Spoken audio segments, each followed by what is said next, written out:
तो स्टूडेंट, मैं प्रेम sir welcome करता हूँ हमारे यूट्यूब चैनल कॉमर्स एकेडमी में। तो स्टूडेंट, जैसे हमारा चैप्टर 4 चल रहा है, change in profit sharing ratio partnership में, और अभी तक इस चैप्टर में हमारे 2 पार्ट यूट्यूब चैनल पर अपलोड हो चुके हैं, जिसमें से फर्स्ट पार्ट था आपका calculation of sacrifice and gaining ratio, साथ ही साथ इस चैप्टर की बेसिक कॉन्सेप्ट मीन्स किस रिकॉन्स्टिट्यूशन किसे कहते हैं। तो उसके लिए आप आई टैब पे क्लिक करें, आपको फर्स्ट पार्ट मिल जाएगा। साथ ही साथ दूसरा पार्ट भी हमने इस चैप्टर में अपलोड किया है, वो है ट्रीटमेंट ऑफ गुडविल। तो ट्रीटमेंट ऑफ गुडविल मीन्स कैसे गुडविल का ट्रीटमेंट हम रिकॉन्स्टिट्यूशन के केस में करते हैं।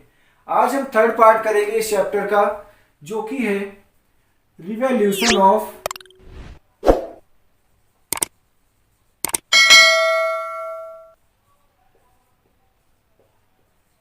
Assets and liabilities.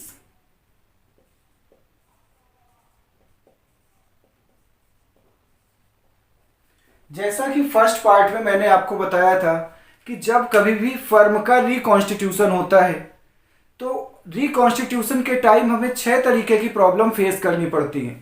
और रिकॉन्स्टिट्यूशन भी किस सिचुएशन में होता है, वो 5 सिचुएशन भी मैंने आपको बताई थी कि जब कभी भी पार्टनर अपना प्रॉफिट रेशो चेंज करते हैं, या फिर कोई नया पार्टनर एडमिट होता है, या कोई पार्टनर रिटायर होता है, या किसी पार्टनर की डेथ हो जाती है, या 2 से अधिक फर्म मिलकर एक नई फर्म बना लेते हैं, जिसे हम अमलगमेशन ऑफ पार्टनरशिप फर्म कहते हैं। इन पांचों ही केसेस में हर पार्टनरशिप फर्म को 6 तरीके की प्रॉब्लम फेस करनी पड़ती है। सबसे पहले क्या प्रॉब्लम आती है? Determination of new profit sharing ratio, में नया रेशो कैलकुलेट करना पड़ता है। दूसरा है वैल्यूएशन ऑफ गुडविल। तीसरा ट्रीटमेंट ऑफ गुडविल। चौथा है आपका revaluation of assets and liabilities. ये आपकी प्रॉब्लम है। इसके बाद अगली प्रॉब्लम आएगी distribution of accumulated profit and loss, जो कि मैं आगे बताऊंगा। तो सबसे पहले रिवैल्यूएशन, वैल्यूएशन नहीं है, revaluation of assets and liabilities. क्योंकि हमारे बुक्स में, पार्टनरशिप फर्म की बुक्स का मतलब बैलेंस शीट में, एसेट्स और लायबिलिटीज को पुरानी अमाउंट में कई साल से हम दिखाते हुए आ रहे हैं, जबकि आज करंट में उनकी मार्केट वैल्यू चेंज हो चुकी है। क्या अगर आज से 10 साल पहले हमने एक बिल्डिंग खरीदा था 10 लाख रुपए में, तो क्या आज भी उसकी वैल्यू 10 लाख है? उसकी वैल्यू जरूर चेंज हुई होगी। एंड लैंड एंड बिल्डिंग की कीमतें तो नॉर्मली बढ़ती है, तो कीमत बढ़ गई होगी। ऐसे ही कार है या मशीनरी है जिसको हम यूज कर रहे हैं, उस पर डेप्रिसिएशन लग चुका है, कीमत घट चुकी है। बट अगर बुक्स में हमने ये चेंजेस नहीं दिखाए, तो आज जब कभी हम फर्म में अपना रिकॉन्स्टिट्यूशन करने जा रहे हैं, सभी चीजों को आज की करंट वैल्यू पर हम लाकर उसे रिकॉर्ड करते हैं। तो इसके लिए हमें एक अकाउंट बनाना होता है, जिसका नाम है रिवैल्यूएशन अकाउंट। सबसे पहले रिवैल्यूएशन अकाउंट कैसे बनाते हैं वो सीखते हैं, फिर इस टॉपिक में रिवैल्यूएशन का क्या ट्रीटमेंट करना है वो हम बाद में सीखते हैं। सबसे पहले रिवैल्यूएशन अकाउंट।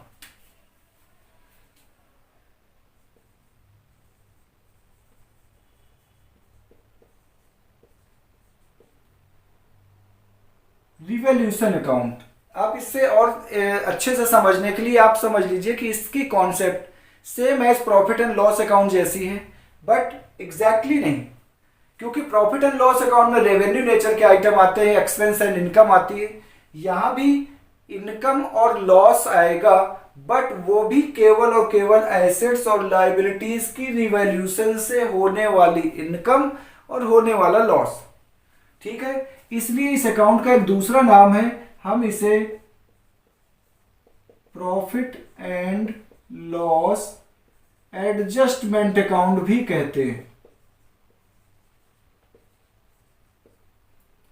तो अब आप इसका नेचर समझ गए होंगे कि प्रॉफिट एंड लॉस अकाउंट जैसा इसका नेचर है, और प्रॉफिट एंड लॉस अकाउंट में क्या होता है बिल्कुल वैसा ही हमें यहां पर भी करना है।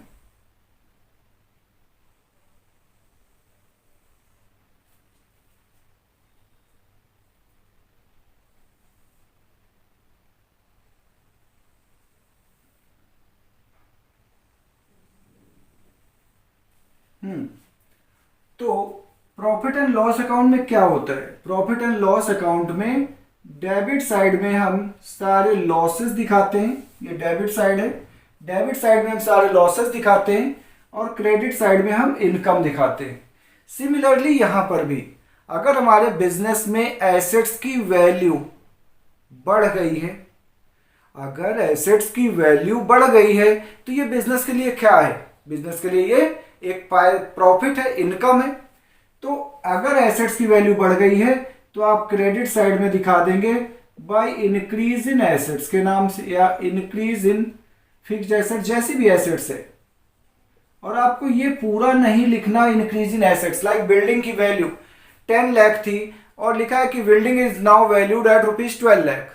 बिल्डिंग की वैल्यू 10 लाख थी जो अब दोबारा से रिवैल्यूड हुई है 12 लाख। इसका मतलब बिल्डिंग की वैल्यू 2 लाख रुपए बढ़ गई। तो 2 लाख रुपए बिल्डिंग की वैल्यू बढ़ गई, बिल्डिंग एसेट्स है, हमारे लिए फायदा है। तो यहाँ बाय बिल्डिंग लिखकर आप डायरेक्ट 2 लाख रुपए दिखाएंगे। यहाँ पर न्यू अमाउंट नहीं दिखाना बल्कि चेंज दिखाना है। चेंज कितना आया है, वैल्यू 10 लाख से बढ़कर 12 लाख हो गई, 2 लाख रुपए कीमत बढ़ी है तो 2 लाख का फायदा आप क्रेडिट में दिखा दें। बट सेम टाइम पे अगर मान लो आपके एसेट्स की कीमत घट गई है, मशीनरी है, फर्नीचर है या कोई भी डेप्रिसिएबल एसेट्स है, उसकी कीमत घट गई है। एसेट्स का घटना हमारे लिए क्या है, लॉस है। और लॉसेस कहाँ आते हैं, डेबिट में। तो decrease in the value of assets, अगर कोई एसेट्स की कीमत घट जाए तो आप यहां डेबिट में दिखा दें, डेबिट में losses means depreciation on furniture और building, depreciation on furniture, machinery, plant, जो भी डेप्रिसिएबल एसेट्स है। अब ये तो बात हुई एसेट्स की। सेम टाइम पे अगर हमारे बिजनेस की कोई लाइबिलिटी बढ़ जाए, अगर हमारे बिजनेस की कोई लाइबिलिटी बढ़ जाए तो वो क्या है, लाइबिलिटी बढ़ना तो बिजनेस के लिए लॉस है, इसलिए लॉस को हम डेबिट में दिखाएंगे। तो टू इंक्रीज इन लाइबिलिटीज,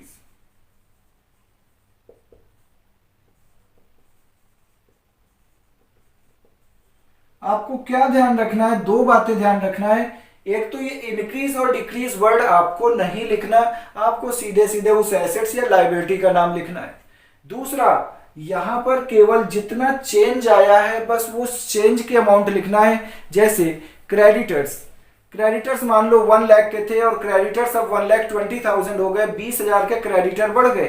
तो यहाँ 2 क्रेडिटर्स लिखकर आप 20,000 रुपए केवल दिखाएंगे जितना चेंज आया है।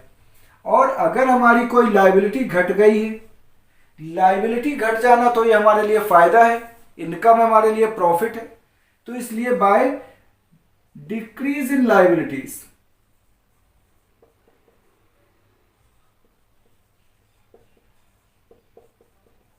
लाइबिलिटी का बढ़ना हमारे लिए लॉस है बट लाइबिलिटी का घट जाना हमारे लिए फायदा है। और क्या हो सकता है, यहां पर कोई एसेट्स, ऐसी एसेट्स जो हमने परचेज तो किया है, बिजनेस में यूज भी कर रहे हैं बट अभी तक हमारे बुक्स ऑफ अकाउंट्स में रिकॉर्ड नहीं किया गया। लाइक टाइपराइटर हमने खरीदा है, प्रिंटर खरीदा है बिजनेस के लिए बट अभी तक बुक्स में रिकॉर्ड नहीं किया, चलो अब रिकॉर्ड कर लेते हैं। तो एसेट्स को रिकॉर्ड करने से हमारी टोटल एसेट्स बढ़ जाएंगी, तो ये तो बिजनेस के लिए फायदा है। फायदा है तो आप यहां पर क्रेडिट में दिखाएंगे बाय अनरिकॉर्डेड एसेट्स, मीन्स उस एसेट्स का नाम यहां पे लिखना है जो एसेट्स अभी तक बुक्स में रिकॉर्ड नहीं थी। लाइक आपने प्रिंटर खरीदा तो बाय प्रिंटर लिखकर यहां दिखा दें और साथ ही साथ बैलेंस शीट में भी आपको इसे रिकॉर्ड कर देना है। जितने भी चेंजेस हम यहाँ दिखा रहे हैं साथ साथ सब बैलेंस शीट में भी दिखाए जाएंगे। और ऐसे ही अगर कोई हमारी अनरिकॉर्डेड लाइबिलिटी है, लाइक हमने गुड्स परचेज किया था बट अभी तक उसकी पेमेंट नहीं हुई इसलिए बुक्स में रिकॉर्ड करना भूल गए, या हमारे पास बिल नहीं आया था गुड्स परचेज करने का इसलिए हमने अकाउंट्स में रिकॉर्ड नहीं किया, या कोई एक्सपेंसेस आउटस्टैंडिंग है जो बुक्स में है, बुक्स में अभी तक रिकॉर्ड नहीं किए, तो अब उस एक्सपेंस या उस लाइबिलिटी को रिकॉर्ड कर लेते हैं। बट अनरिकॉर्डेड लाइबिलिटी अब रिकॉर्ड होगी तो हमारे लिए तो लॉस है, तो लॉस को डेबिट में दिखाएंगे बट रिकॉर्ड तो करना पड़ेगा। अनरिकॉर्डेड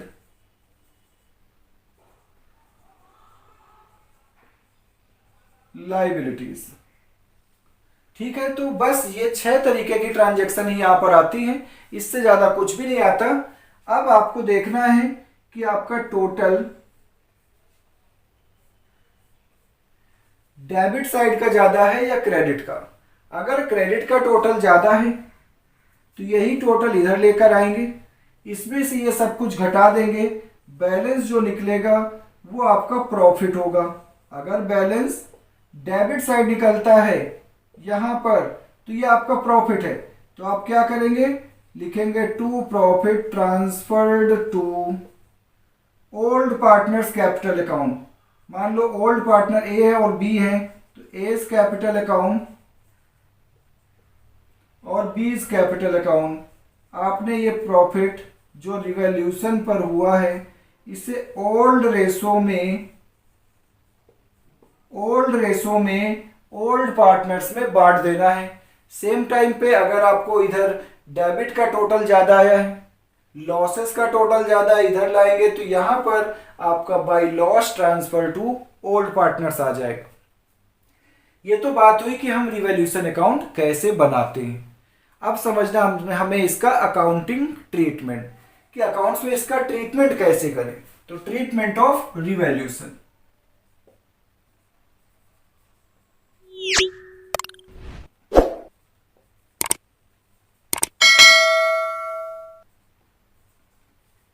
तो treatment of revolution of assets and liabilities, तो इसके 2 ट्रीटमेंट हैं।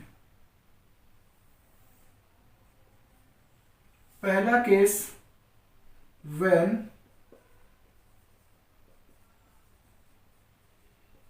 Partners want to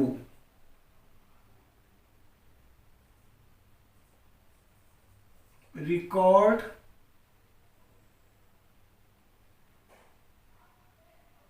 the changes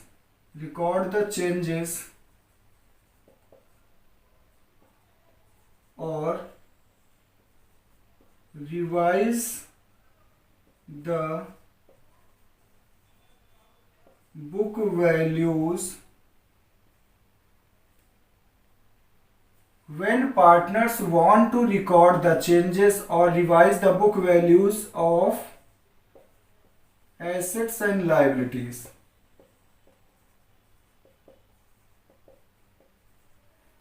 तो इसका मतलब क्या हुआ कि जब पार्टनर अपने बुक्स में चेंजेस को रिकॉर्ड करना चाहते हैं, want to का मतलब चाहना, कि when partners decided to or want to record the changes or revise the book values of assets and liabilities, वो चाहते हैं कि अपने बैलेंस शीट में ये जो चेंजेस हमने किए ये सारे चेंजेस हम बैलेंस शीट में भी दिखाएं, तो आपका फर्स्ट केस बनता है। दूसरा केस क्या है कि when partners do not want to record, alter or revise the book values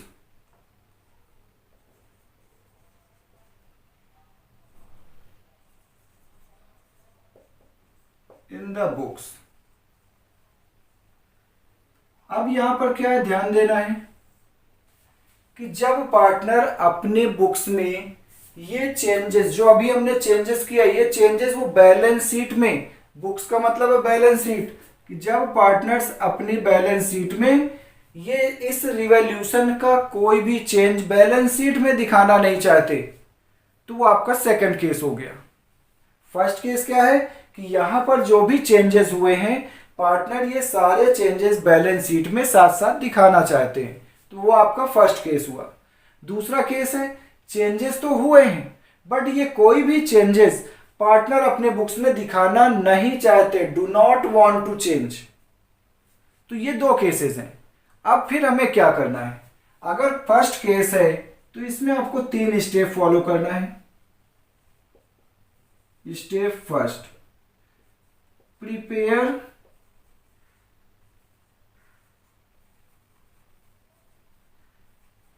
revaluation account. Means अगर चेंजेस करना चाहते हैं तो आपको रिवैल्यूएशन अकाउंट बनाना है।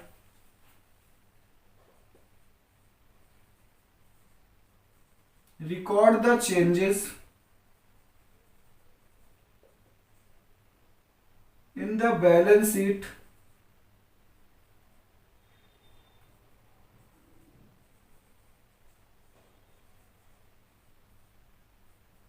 साइमल्टेनियसली या इमीडिएटली।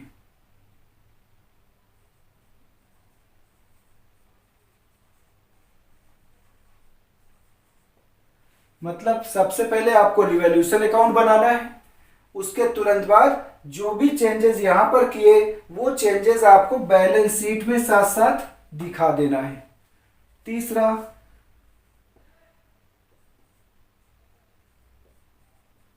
डिस्ट्रीब्यूट द प्रॉफिट और loss on revaluation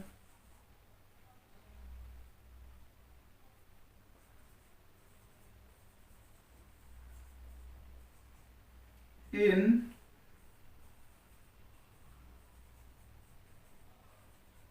old partners in their old ratio। तीसरा स्टेप क्या है कि जो भी प्रॉफिट आया रिवैल्यूएशन का या फिर लॉस आया रिवैल्यूएशन का उसे ओल्ड पार्टनर्स के ओल्ड रेशो में बांट देना है, जैसा कि मैंने अभी आपको बताया। तो ये 3 स्टेप फॉलो करने हैं कब? जब पार्टनर अपने बुक्स में चेंजेस रिकॉर्ड करना चाहते हैं। तो फिर तब हम क्या करेंगे जब पार्टनर बुक्स में चेंजेस नहीं करना चाहते? ये 3 स्टेप तो फर्स्ट केस में फॉलो करना है। सेकंड अगर केस है पार्टनर चेंजेस बैलेंस शीट में रिकॉर्ड नहीं करना चाहते तो फिर आपको 3 स्टेप फॉलो करना है इसमें भी। स्टेप फर्स्ट,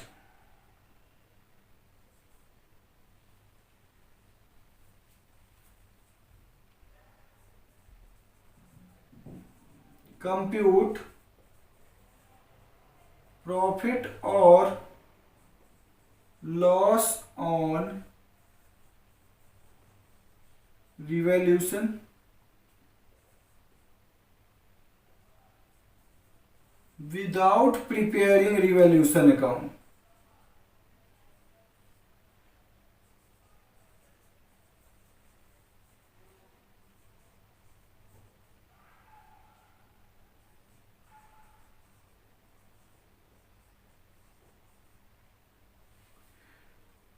क्या करना है फिर? अगर पार्टनर चेंजेस ही नहीं दिखाना चाहते तो आपको प्रॉफिट या लॉस ऑन रिवैल्यूएशन तो निकालना है, but without preparing revaluation account. आप ये रिवैल्यूएशन अकाउंट नहीं बनाएंगे, एक स्टेटमेंट हम बनाएंगे वर्किंग नोट में। यहां लिखा है मैंने कि ये काम कहां पे करना है? वर्किंग नोट में। तो आप वर्किंग नोट में स्टेटमेंट ऑफ रिवैल्यूएशन बनाएंगे। जहां पर किसी एसेट्स की वैल्यू बढ़ गई है, फायदा हुआ है तो प्लस में, एसेट्स की वैल्यू घट गई है, लॉस है तो माइनस में, लायबिलिटीज बढ़ गई है तो लॉस है माइनस में, और लायबिलिटीज घट गई है तो फायदा है प्लस में दिखाकर नेट प्रॉफिट या लॉस ऑन रिवैल्यूएशन निकालेंगे वर्किंग नोट में। Second step, no changes in balance sheet.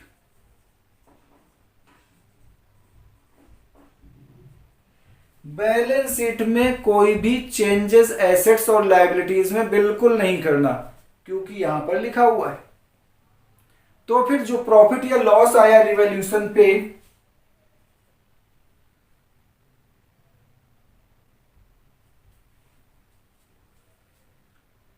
आपको जो प्रॉफिट या लॉस आया उसकी सैक्रिफाइस एंड गेनिंग एंट्री करना है। मींस फॉर प्रॉफिट और लॉस एंट्री करना है gaining partners capital account debit, gaining partners capital account debit to sacrificing partners capital account. आपको जो भी प्रॉफिट या लॉस ऑन रिवैल्यूएशन हुआ है उसे डायरेक्टली ओल्ड पार्टनर्स के ओल्ड रेशो में नहीं बांटना, बल्कि आपको एक एंट्री करना है, गेनिंग पार्टनर को डेबिट कर देना है और सैक्रिफाइसिंग पार्टनर को क्रेडिट करना है with the amount of profit और लॉस ऑन रिवैल्यूएशन। तो यहाँ एक सिंगल एंट्री हमें करनी होगी। ठीक है, तो आई होप कि आपको ये सब कुछ अच्छे से समझ आ गया होगा।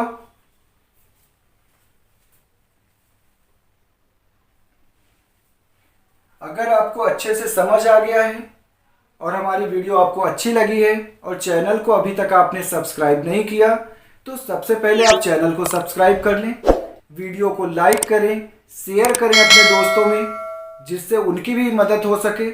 और आप कुछ कहना चाहते तो कमेंट बॉक्स में आप कहें हमें। आप डायरेक्ट कांटेक्ट करना चाहते तो मेरा नंबर भी आपको नीचे डिस्क्रिप्शन में मिल जाएगा।